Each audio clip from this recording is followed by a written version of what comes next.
I'm going to hit record and we'll get the show on the road.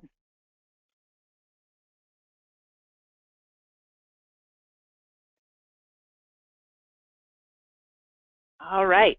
Thank you everyone for joining us today. We're going to be discussing the relationship between franchisee satisfaction and franchisor growth. Today, presenting on the webinar, we have Rebecca Monet, and she is the Chief Scientist and President of Zoracle Profiles. Rebecca has been in the franchise consulting and psychometric assessment business since 1993. She contributes to educational seminars and articles throughout the franchise community.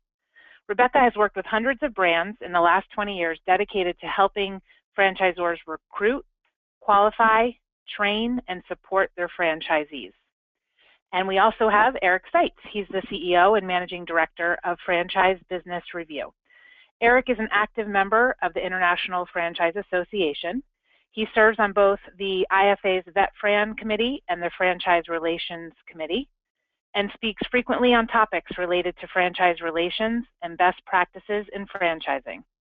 Franchise Business Review has worked with over 800 brands in the last 10 years, measuring franchisee satisfaction and other custom research projects. So with that, I'm going to turn things over for Rebecca to just start and kind of kick off the webinar. So thank you everyone for joining us. And Rebecca, I'll leave it to you. Wonderful. Thanks, Michelle. So many of you attended last month's seminar on the 5 stages of growth. And much of what we're going to be covering is around that topic. So you may want to go back and listen to the recording on the 5 stages of growth, but I want to do a 60-second or 90-second recap of the stages of growth. So the numbers that Eric and I will be sharing with you will make it'll reference back to that. So the 5 stages of growth, the first stage is a stage that's usually very entrepreneurial. It's a young franchise company, usually less than 30 units. And the way they grow is through ongoing creativity and innovation. And when they hit a wall, or before the inability to go on to stage 2, is when there's a leadership crisis. If you recall, this was the work of Neil Churchill, who sort of was the forefront of understanding the evolutions of business. So leadership oftentimes in the second stage of a franchise organization, taking an organization from 30 to maybe 100 units, comes when the concept originator onboards usually a very operational type of individual, giving him a title like CEO or president, and we begin to put in place systems and processes. So the focus in stage 2 is on systems and processes and on a clear direction to take us to grow into stage 3.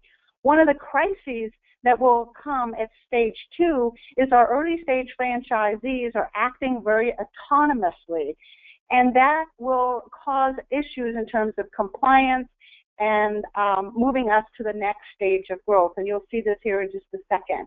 Once we move into stage 3, the way we grow in stage 3 is to do a divide and conquer, where we begin to do a better process of delegating between one silo, marketing versus training, training versus R&D versus operations, and delegating to the franchisee. We have a better idea how we can act in interdependent ways, what the roles are. So there's a clear delegation starting to happen and systems in place. But the crises that come up in stage 3 is a crisis of control, where the early stage franchisees don't like this new control, these new systems, these new processes, these new accountabilities that we're imposing, and there's a bit of a power struggle that begins to happen in stage 3 and can actually be detrimental to the franchisor in terms of retention, validation, etc. To be able to move into stage 4, we have to get this control issue controlled. In other words, we need to begin to coordinate and organize each of these silos and the individual regions in a way where they're all efficient and effective. On the other hand, we are growing massively. Between stage 2 stage 3 and stage 4, we can go anywhere from 300 units up to 3,000 units. We are growing through mergers and acquisitions in stage 4, but along with that comes an awful lot of red tape as we become many more silos and much more bureaucratic. To be able to grow into stage 5 or a hybrid type of business, we have to begin to renew, revitalize, and begin to collaborate. But even in stage 5, there are crises that may happen, usually a crisis of saturation, although it will vary depending on the business model that a franchisor will use. So to review, some of the things that will distinguish what stage of growth a franchise organization is their management style, their organizational structure, the extent of their formal systems, and any major strategies that they have and how involved that original concept originator is. And again, to learn more about this, go back to an earlier webinar. Today we're going to address how this applies to validation, satisfaction, core competencies, and overall culture. So Eric, I think I'm going to turn this over to you for the next few slides, and we'll just roll on in. Great. Well, thanks everybody for joining us today, and thanks Rebecca, and thanks Michelle for that intro. Just to kind of give you a little background as far as the research behind this study, we've been doing franchisee satisfaction research for the last 11 years, and Rebecca approached us a little over a year ago talking about putting our data together with the data that she looking at top performing franchisees, and we thought that was a really cool opportunity. So that's basically what we've done as part of the study. And you know, we looked at 580 franchisees from 43 different franchise brands, and basically combined Zoracle's SpotOn profile and emotional and social intelligence tools that they use to measure the performance of their top performing franchisees within those brands, and overlapping that with our franchisee satisfaction data that we have on those companies. So that's really where the research comes from. And what we really want to look at today is just as Rebecca introduced the stage of growth concept again, and how that ties into satisfaction correlations, as well as core competencies with the franchisees, and the values and or cultural correlations that go along with that.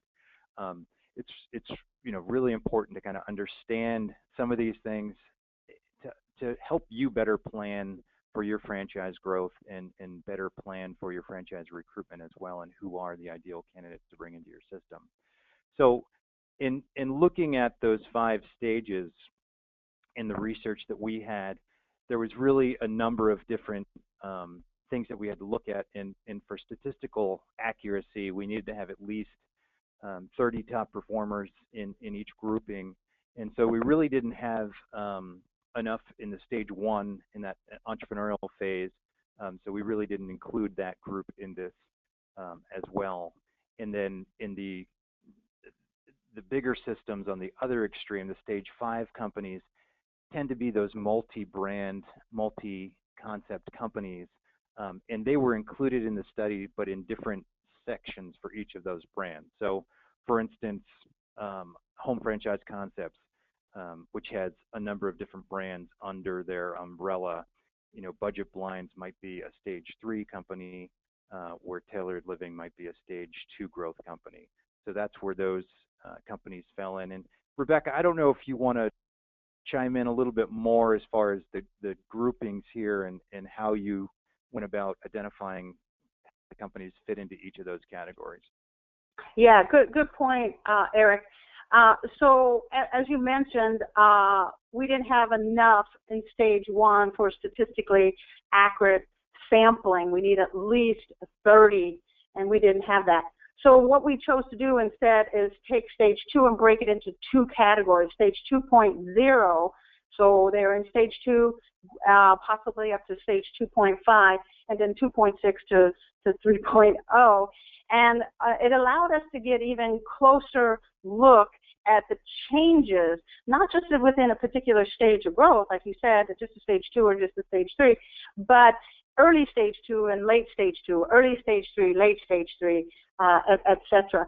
So it gave us an understanding that it's not a tiered approach with these stages of growth, that it goes up and it might go back a little bit and it'll go up. It's more in a spiral sort of form. So we wanted to break it down even more into smaller chunks. And like you said, then the stage 5 companies, we took those individual brands and put them in their relative stages of growth.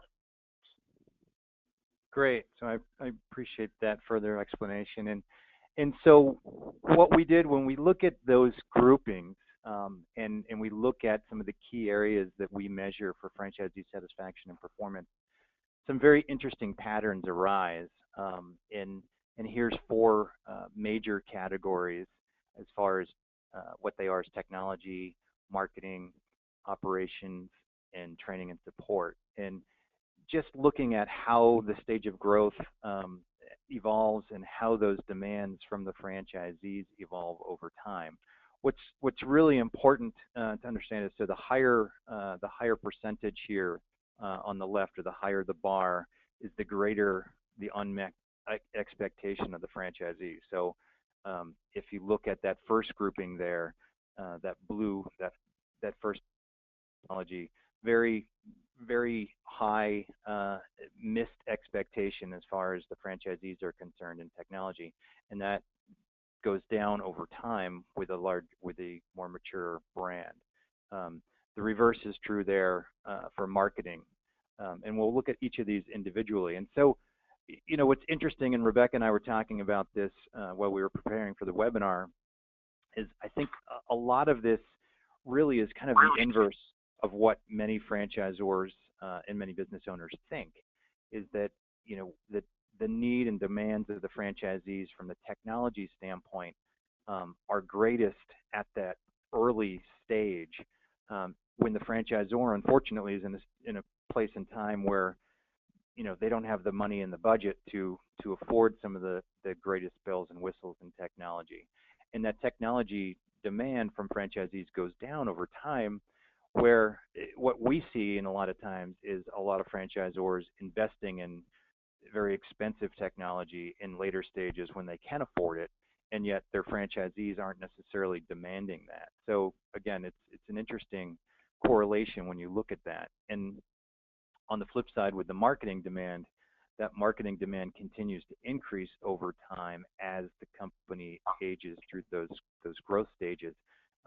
And again, you would think that as the brand grows and matures and becomes, you know, more of a national brand, those demands on marketing would go down, but in fact they actually go up, and that's really interesting when you think about what it is that the franchisees are going to need over time, and how are you going to be able to provide that and meet their expectations over time.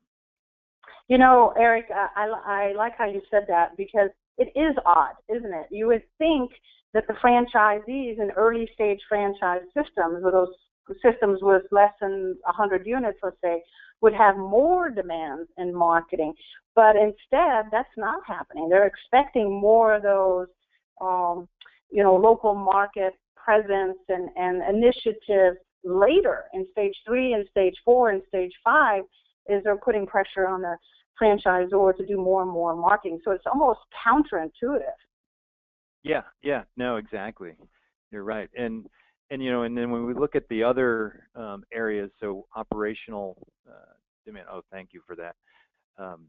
When we look at the operational demands as well as some of the training and support demands, you know, these do, I think they're a little more kind of intuitive in what you would expect, a little bit, except in the area of early stage franchisees not expecting, you know, that great training and support, which I find, I guess, interesting. But you know, as part of a franchise system, I would have a high expectation of training and support. But again, in that early stage growth, with those early stage growth companies, that expectation from the franchisees is not there. You know, which is actually operation. Go ahead. Which is actually kind of good, I would think, because those early stage franchisors don't have the financial resources or the human resources to provide that extra training or that extra support in those early system. So it's kind of nice that the franchisees don't expect it. They're still validating well in that arena, and then later they validate not so well and wanting more. Right, right. And it is, I think it's interesting in both these areas too, as far as the, between the later stages there, as they move from stage 3 into stage 4, the fall off in both of those, which, again, I would think that when you're investing in a company that's in that late stage growth, the demand would be higher, both operationally and in training and support.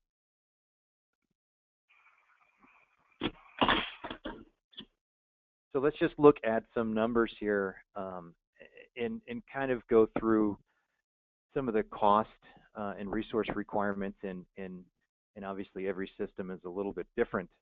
But what do some of these numbers actually mean in your system, and how can you adjust to really like cut some of those costs down, and what are some of those big drains? And when we look at franchisees overall, which is the middle column here, the system-wide versus the top performers, we start to see these big differences.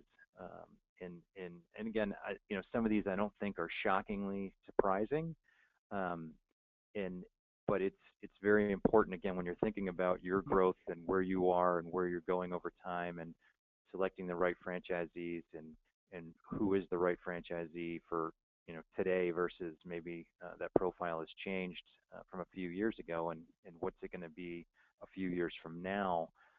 What is the cost of making the mistake in recruitment? And we see some big differences here across those 4 areas: the technology, in marketing, operations, and training and support. And again, the gap again on the right there is pretty amazing when you look at it. And if we break down into each of these categories, I'm having trouble moving the slides myself, but thank you for moving that for me. Yeah, I can tell where you're at.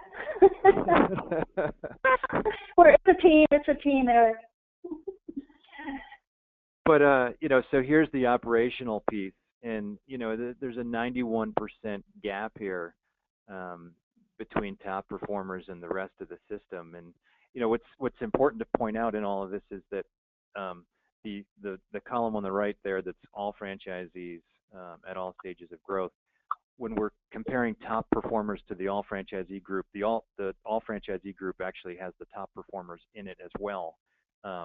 So if we actually took those top performers out, the gap would be even greater. But again, I think. Hey, Eric, can I just pipe in and ask you? So I had someone ask, what was the criteria or the definition of a top performer in a system? So the criteria was performance in terms of market share and revenue. So franchise systems would allow us to assess anywhere from 10 to 30 of their top performing franchisees based on financial performance.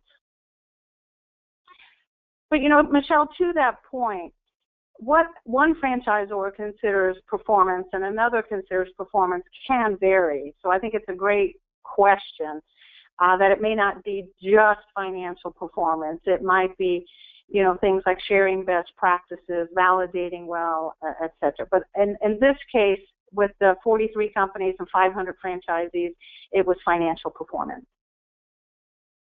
And one more question, was the financial performance based on sales per square foot? And I'm assuming that's probably a no because there's some service-based brands in here. But so it's the franchisor gave you the list of the top performers. So it's how they assessed that financial performance. Exactly. And okay. To that question, for the retail businesses, for the food services, naturally it could be broken down in a square foot. When it's a service business that doesn't require a retail location, then it would be using other measures. Great, thank you. That's it for now. Great. And so as we move through these slides, I think it's just important to think about, what is that potential associated with bringing on a non-top performer. And how much more efficient can your system be resource-wise by being, certainly more selective and understanding what is that top performer franchisee for your system today based on where you are in your growth cycle. Whether it's operations, whether it's technology here, where again there's that 51% gap between system-wide all franchisees and the top performers. Training and support demands. I mean, I think this is obviously a key area. One of the bigger gaps that we see, 140% gap between the top performers and the rest of the system. What are the costs within your system? I mean, you're somewhere in the hundreds of thousands of dollars when you think about it. And again, being more selective on the front end, slowing down that maybe franchisee growth slightly to bring in the right candidate that's the right fit is going to significantly save over time. Yeah, and to that point, Eric, when I think of just the training and support costs, I know as we grow as franchise systems, we bring in, those field support folks, and anyone who's been in that role knows how difficult it is to work with the C players, even the B players compared to the A players. So if we're saying 140% increase in cost and energy, that's another field support person. That's another trainer. That's another consultant out in the field in almost every region. So it gets, like you said, it does get kind of spendy and laborious. Right. So when we look at that data and compare it overall, I mean, I think that this is really interesting when you start to look at the franchisee demands overall, that first row there, which is those 4 items averaged together, and how that compares system-wide and what that gap is. And then when you also break down how the franchisee is rating their own performance as a franchisee, but also the franchisor's performance. And, again, when you look at those top performers, they rate themselves and they rate the franchisor equally. When you get into situations where the franchisee is maybe not feeling as satisfied with what they're getting from the franchisor, suddenly that shifts and they rate themselves extremely high, but they rate the franchisor much lower. And again, where's the humility in that? I'm doing fine, but you're not. And again, it's always that pointing finger, but how do you address that in your system? And it all ties back to understanding what is it that your franchisees are looking for, what are their expectations, and how to meet those expectations, and not just delivering things that you think they need. And all of that obviously ties into validation. And obviously every franchise needs to sell additional franchises, and validation is a key point to that. And as we see the top performers that have much higher satisfaction, they're much more likely to recommend your franchise to a candidate. And as that performance falls off, those mid and low performers, their satisfaction is lower, much more likely to not recommend the system, or even worse, provide poor validation. So that's something that you got to look at. Is not only does it cost you more to bring in a mid or low performer, but it also costs you in future franchise sales as well. So the overall demands on that system, are really strong, and it's important to look at what your system is doing now, and again, planning for those stages of growth, and who that ideal franchisee candidate is over time. Good point, Eric. We want to keep the performance up. Equally important, we want to keep that validation and satisfaction up, because that ultimately has folks retaining longer and allowing us to grow a strong business. And it's just fascinating to me, when we started this project, we really weren't sure what we were going to find. And then to see the corollaries so obvious was breathtaking, at least for me.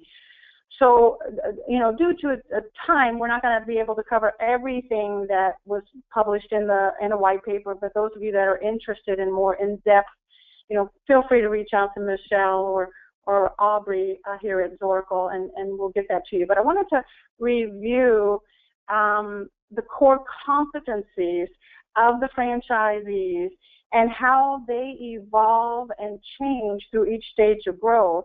And I wanted to show you the corollaries between that evolution and how it relates to the validation and their ultimate satisfaction. So it doesn't take a huge mental leap, although I have to say I was somewhat surprised, to see that when a franchisee possesses a particular core competency, then the expectation and the demand for the franchisor to provide that is lower, and vice versa. And so knowing what competencies our franchisee need and the recruiting to that is indeed, as Erica pointed out, so important. But let me just show you 3 or 4 correlations between the SBR satisfaction survey and the results of our core competency testing. This is a technical skills, and we can see in stage 2 that our franchisee has very strong technical skills. In fact, we can see his or her technical skills grow throughout the evolution of a franchise system. The technical skills are even higher in a stage 3.6 to 4 than they were in an early stage 2.0 or even a 1.0. So it progressively gets stronger. The franchisee skills get stronger, and the demand on the franchisor decreases. This isn't a major aha. It's just kind of fun to see it in a visual. So naturally, as the demand goes down, the validation and the satisfaction goes up. So to me, this is kind of fun to look at. Let's look at the marketing in a similar kind of scenario. So the red being our franchisees overall. These, again, remember, these are top performers. These are not mid and low performers that we're reporting out on here. So high skills in marketing in early stage franchisees, and an inverse correlation where they drop in their skill levels as a system grows. So the franchisees that are coming in a stage 2.6 or 3.1 have less skills, and the franchisees that are in that system have less marketing skills as the system evolves. So what does the franchisor do? He compensates and makes up for the lack of skill that the franchisee has. This is okay. We want an interdependent relationship, right? However, the challenge that comes along with that when we overlap it with the SBR satisfaction results is we begin to see they become less and less content. They aren't validating as well, validating much better when we were providing less services than when we're providing everything. So the question then, as Eric pointed out, is when do we provide the services? When don't we? And is there a perfect time for this? And is there times when we don't? We expect the franchisee to have those skills. One more that was kind of interesting was the operational skills versus demand. And this one, in my opinion, is the most costly, and we'll look at this more closely in a second. So the skill level kind of paralleling the demand level. We want a gap. We want the gap between skills and demand, because that means the validation will be better. So we see it sort of parallels, and then somewhere at 3.5 it begins to jaunt up, where the franchisee's skills take a leap and they get much better. This is likely because the franchisor in stage 2 and 3 have acquiesced to the requests of the franchisees for additional support, additional training, additional marketing systems, additional POS systems, additional call centers, whatever it is they're asking for. The franchisor has offloaded some of that and has done a great job training and supporting the franchisee, where their skill level goes up and the demand level begins to go down. So it's like we're empowering them so they can get better at what they do, and therefore it decreases the demand and increases the validation. So what we're seeing here is a corollary between the high cost of training and support in these various areas. And again, we're only looking at those 4 primary areas. The cost, Eric, as you mentioned, going up to accommodate these demands and to help in the validation process. And we know, depending on the stages of growth, there's going to be more or less validation, and in various areas the validation is going to be different. So the training and support costs go out the roof. We saw at least 140%. It's probably much higher than that if we took the top performers out. And that's because we're pushing out new innovations. We're offering new services. We're providing best practices. We're bringing in new technologies. Never mind when we're in stage 2 and 3 and 4, or late stage 2, 3 and 4, we are beginning to have additional accountabilities. We brought on those attorneys, and we're having to have franchisees comply so we can protect the brand equity. So there's more accountabilities. We're reaching out and expecting franchisees to pay their marketing fees, where at one point maybe we were a little lenient in that area. Eric, you probably have some thoughts on that too before I move on to the next slide. Yeah, well, no, that's okay. I'm here. I was sorry, I was muted. We have construction going on outside our office. Yeah, I mean, I think it's it's interesting as we talk about all these costs and providing services to the franchisees, as we said, and really understanding, like I said earlier, like what are the true demands and needs of franchisees versus what our perception is, and investing in those things at the right time. And like I said, as the example, is that I've seen a lot of franchise companies invest in some very expensive technology that really doesn't do a whole lot to kind of move the needle for the franchisee's business at the front line. And so franchisees, get frustrated, and that demand for new technology really isn't there. But I think that franchisors often feel that they need to provide that and show that they're, continuing to provide value for the franchise fees that are, that the royalties that the franchisees are paying.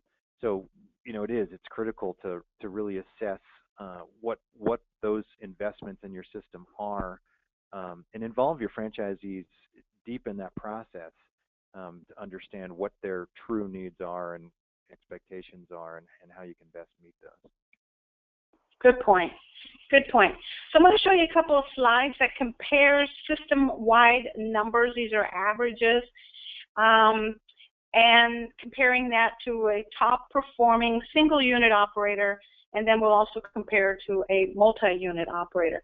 So we notice here that the system-wide, there's a couple of areas, 3 or 4 areas where system-wide is scoring lower than the top performer. So a top performer has strong administrative and customer service skills. They have strong management skills, and also strong operational and training skills. System-wide, we don't see a direct correlation other than in marketing, which is why we had that inversion that we noticed a little bit earlier.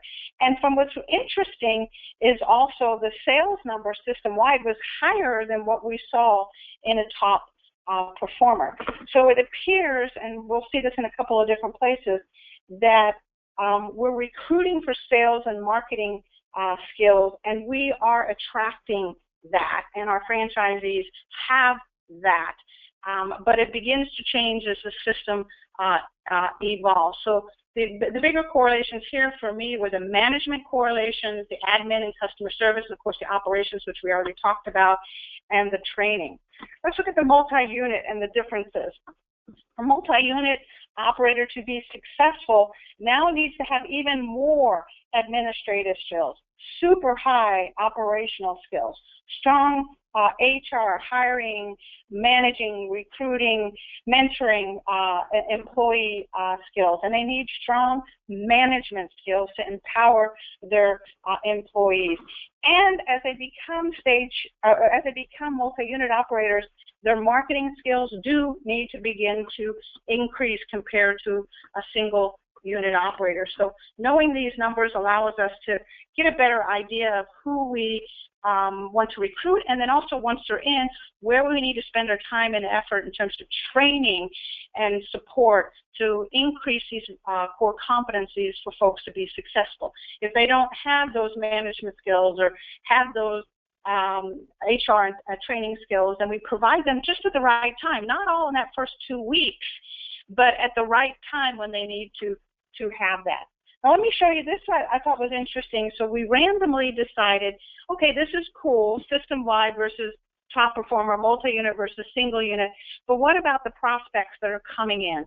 So we took 1,500 random prospects that had gone through the SpotOn profile and the EQ, FQ markers, and we compared it to the top performers just to see what are we attracting, how are we spending our marketing dollars as franchisors, trying to capture the right people. There's 70 companies, 1,500 franchisees, random.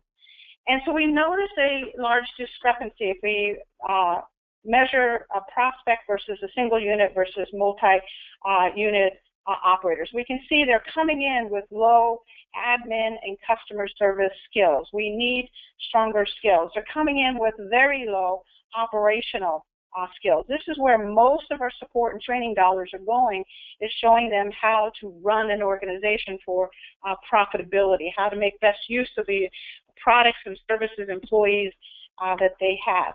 They have strong sales skills coming in, but honestly, even higher than what we need to be successful. It's not just sales that makes someone successful, although if you do a ton of sales, it sure makes up for a lot of boo-boos down the road, doesn't it?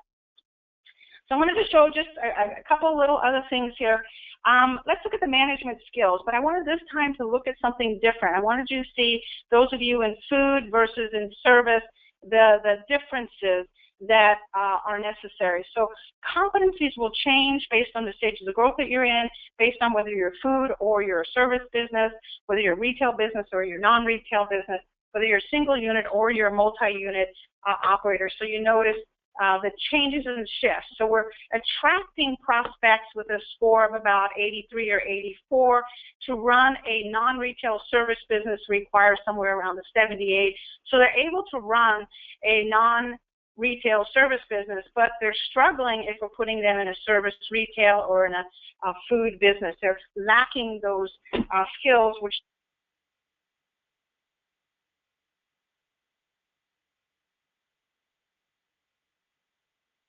some of that burden off.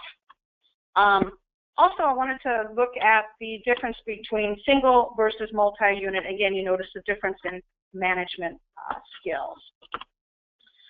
So let's address one other thing, and we're kind of pushing it for time, so I'm going to do the next few slides as fast as I can. And again, you guys can order the preliminary results if you're interested in more.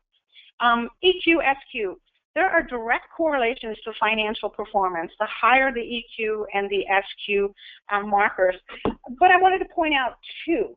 Please note that the top performers in self-motivation, this is drive, this is doing what is necessary, are scoring 14% higher than system-wide, where we've combined top, mid, and low performers. So sometimes just doing it gets the results, right? So if we know someone is driven or motivated, they're going to do better. Same way with relationship management. Our top performers outscored the system-wide by 9%, likely much higher if we took out the top performers and just did mid and low performers. So let's talk about the culture of the franchise system. The culture changes too, including the values of a franchise organization. Values assessment that we use is based on the science of Stanford Research Institute, where they cluster certain values into groups. I wanted to show you those groups and just show you patterns. And if you want more information, actually, feel free to reach out or listen to some of the recordings that we have. But one of the clusters is a group of franchisees called belongers. And I wanted you to notice that belongers have this upward trend. The smaller the company, the earlier the company, earlier stage growth, the less they scored in belonger. The belongers typically are risk averse, they're security conscious, they're relationship oriented, family oriented individuals. The achiever pattern we see is strong coming in, gets stronger in stage 2 and stage 3, and then begins to drop. And I'll show you in a second why we think this is, and it'll make instant sense to you. Same way with the societals. Now this is, in my opinion, a major untapped market. Societals will come in at any stage of growth, and of the top performers that we assessed, which was 580 just in this research project, they were consistently scoring high in societal. One of the challenges with finding a societal who is someone who wants to make a difference, have a contribution, likes to empower others, oftentimes investors, they're very hard to find. They're hard to locate. So these aren't folks that are going to be on a portal. These aren't folks that are going to be reaching out to you. Societals are usually sitting on advisory boards and committees and are usually chased. They're not chasing us, we're chasing them. The emulators, who are interested in sex appeal, innovation, change, love to compete, and those kinds of things, usually come on early in a franchise system. And then slowly as time goes on, and this is because the system changes and it's no longer as appealing to the emulator, or the systems are too laborious for them because they like things that are flexible and they're autonomous. Over time, they begin to sort to disappear. These are the folks that are usually you're having retention issues with. These are the folks that are not validating well. So the emulator, as Eric had pointed out a little bit earlier, are the ones that are scoring you low and themselves high. So they're folks that have a lot of demands for you to put out innovation. They're oftentimes critical. They usually overpromise, under-deliver. Here's the good news, though. They ramp up really fast. They love a good challenge. They're excellent salespeople and excellent marketing people. They don't mind our competition. So coming out of the chute in those early-stage franchise systems, they love them and they do well. But going down, if you're in stage 3, stage 3.5, 4, these emulators aren't going to be as attracted to you, or if they are, they're not likely to be as strong of performers as you would like. Belongers, on the other hand, nuts. And yeah, you're so right, Eric. They will drive you nuts, and you've done enough satisfaction surveys. You could probably point out exactly who these people are. Well, what I find interesting is that in the belonger group, we see a lot of franchisees coming in that are, in that belonger group, coming into younger systems, and and they really want that community and sharing and all those things that are really part of a larger system, and they go through the buying process and the training process, and they're all excited, and then they just completely bomb out just because those that large community is not there. So it is so critical to identify those issues or those personality types. Thank you for pointing that out. It's so true.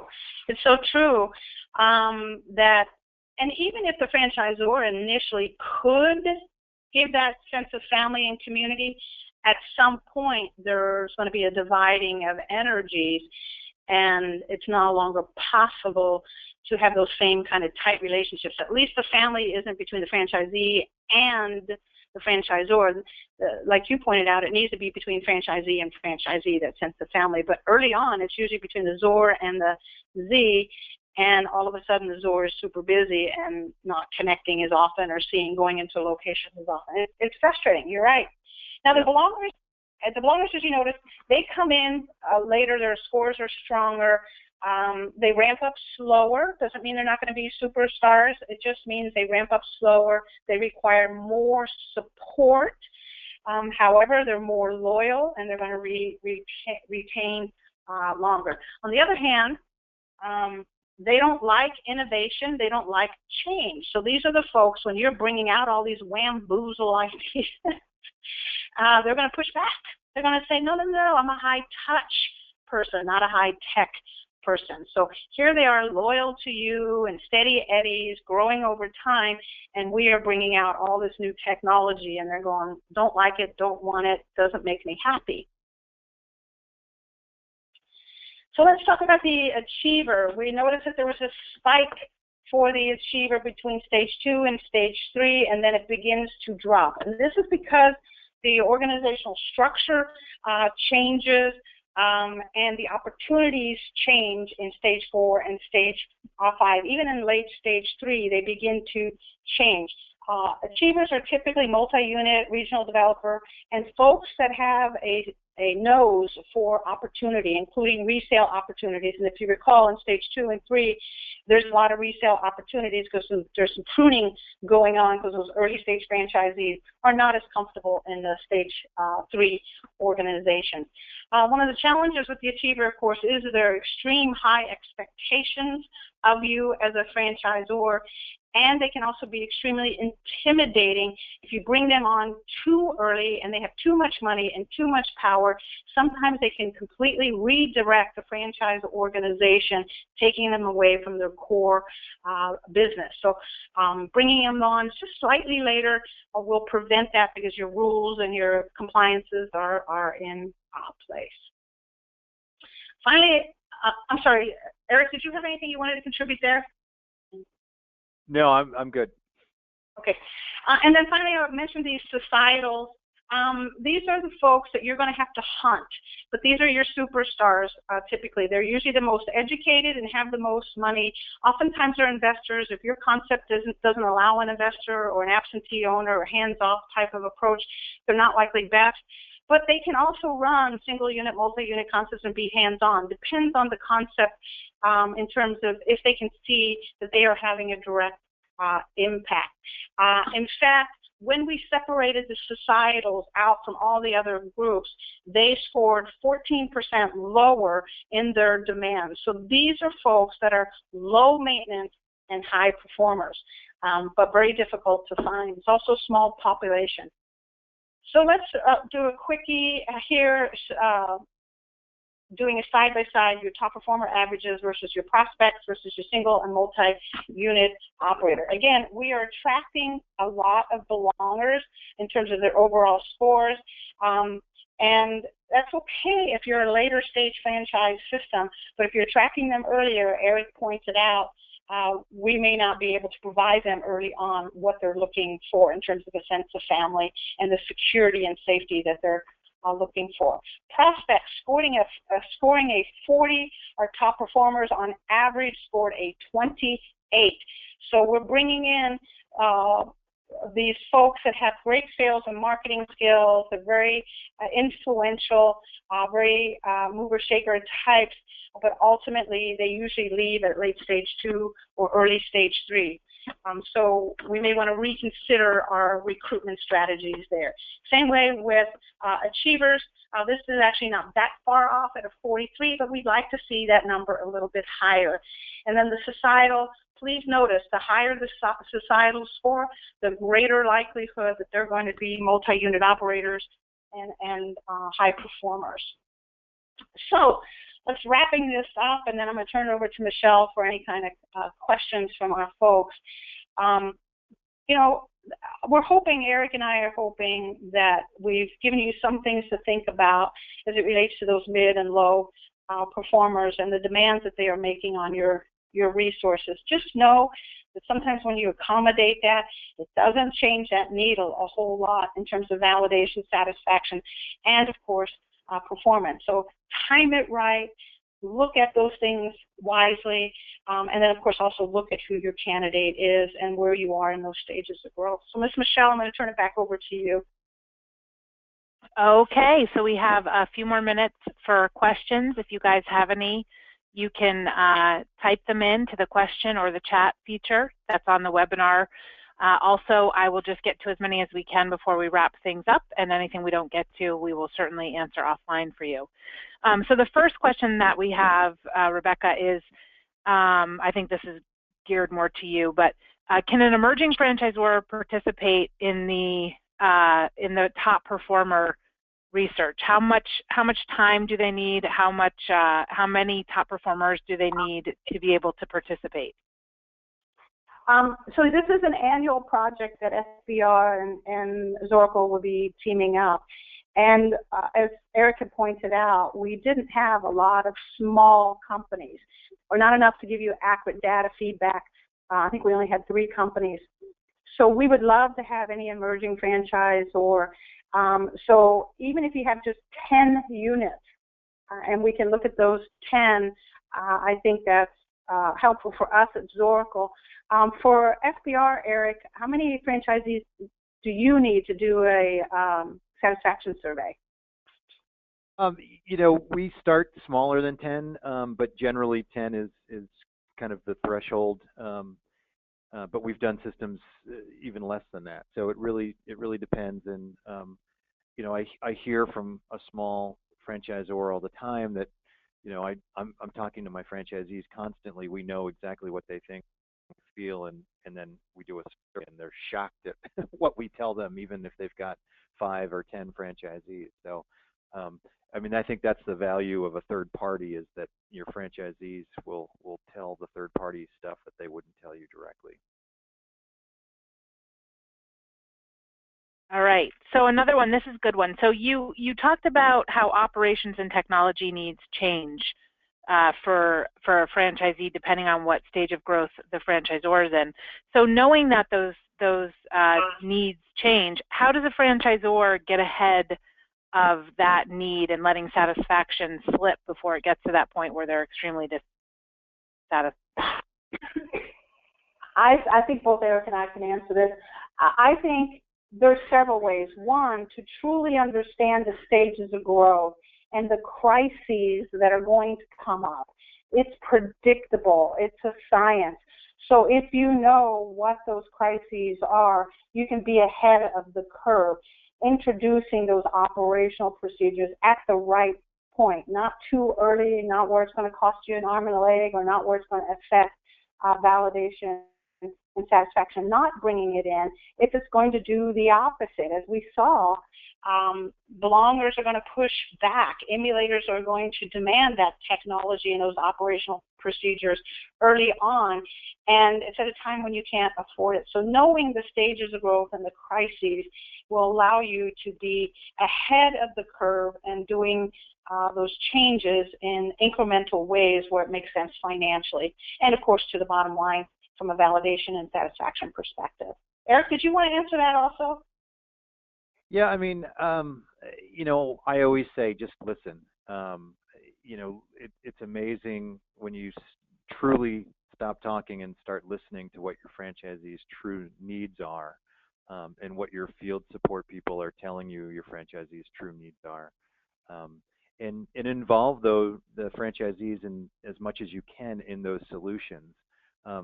Too often we see franchisors, you know, scrambling to come up with a solution to some problem, and they announce it at their conference that we've got this new great technology, or we've got this new great process, and it completely falls flat with the franchisees because they weren't really involved and engaged in developing the process or the new tool or whatever it may be. So engage your franchisees as much as possible, and really just listen to what their frustrations are, and what their challenges are at the front lines, because I think that's the greatest challenge every franchisor has as they move through these stages, is they just get farther and farther and farther away from that front line customer experience. And you may have this vision of what your company is in your head, but is the experience that the end customer receiving that's being delivered by, in many cases, a teenager at the front lines if you're in food, or retail in many cases, or an employee, team member. That brand expectation may not be living up to the experience that the customer is actually receiving. So listen as much as you can to franchisees and hear what they're saying. They're usually not shy about sharing that with you if you ask. No, not at all. So another question, and I don't know which of you this is for, so if you both want to answer it. As far as benchmarking, is it possible that when you have your results, is there possible to look at other franchisees from other systems that might be in the same growth stage to understand how you fall in line with them? That's a great question. So obviously, this annual research is confidential in terms of the franchisees. We don't ever give out the franchisee data. But so if you are a fast food concept, certainly we can compare you to another fast food concept at a similar stage of growth and going through similar core competency, demand, validation issues. So we can do a side-by-side. We just wouldn't be able to let you know what company that is or who those franchisees are. But the data alone will be very helpful. And that goes for our research as well. Obviously, is that we can do that benchmarking either by industry or by system size. We can do it in any kind of custom way you want to see it. And in our case, we do often share the top brands that are in those benchmarks, so that in many cases you'll know exactly who the top brands are in those segments. The mid performers and the lower performers, we don't disclose that information. All right. Well, on that note, I think that we should wrap this up and get everyone out on time. So thank you guys all that joined us today. We know it's a very meaty topic. It's a lot of data. And if you'd like to follow up after this and receive the white paper or any more specific data, we're happy to share that with you. I believe that there's an email that's going to go out after. So if you'd like to get involved in doing the franchisee satisfaction measurement piece of your whole system and doing the Zoracle top performer survey as well, you can reach out to Aubrey or myself, Michelle Rowan, and we'll get you the details that you need to do that. I think the plan is to release the next round of research Q1, so it is something that you would want to participate or let us know about quickly so that we can get the survey work done before end of year. So I don't know, Rebecca or Aubrey, do you have anything else from your end, or we're good to wrap it up? We're good, yeah. I'll be sending out the email, in just a few hours with the videos and all that stuff. So they'll be coming out today, and we look forward to all the participation. It was a good webinar. Great. And thank you, Rebecca and Eric, for sharing so much. I know it's hard to make this heavy data fun, so hopefully everyone's still awake. Thanks for joining us. Thanks, Michelle. Bye, everybody.